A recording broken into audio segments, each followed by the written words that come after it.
Значит, да, вопрос непростой, и мы действительно здесь встречались, но кроме, так сказать, представителей и вот этих автобусов, у нас здесь были представители общественной палаты, здесь же присутствовали и сотрудники ГИБДД.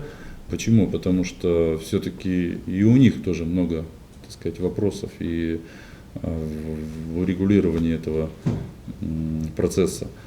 Договорились о следующем. Сейчас в течение этой недели мы создали такую рабочую группу, которую там, старший начальник, что ли, или там, как так можно определить, Магомед Нурмагомедович Османов, Воронин туда входит, 2 представителя общественной палаты и вот 3 представителя, так сказать, вот этих перевозчиков, те, которые остались сегодня без работы.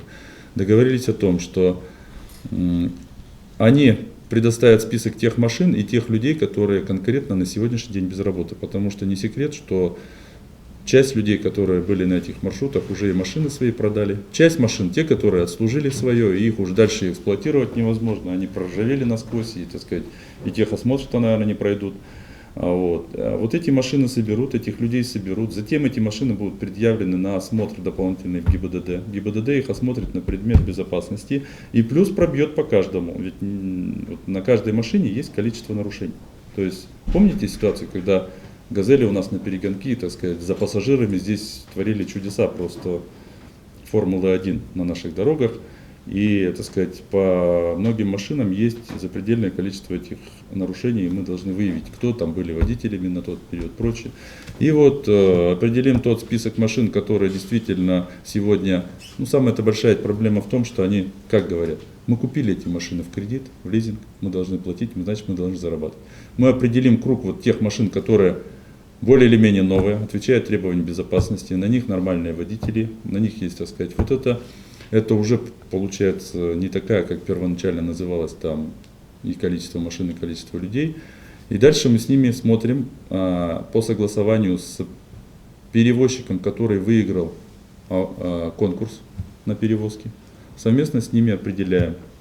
Берем, у нас есть там, допустим, пара каких-то таких маршрутов, которые из пригорода в город доставляют людей. Это по типу, по принципу маршрутного такси, что ли, да, вот по этому принципу.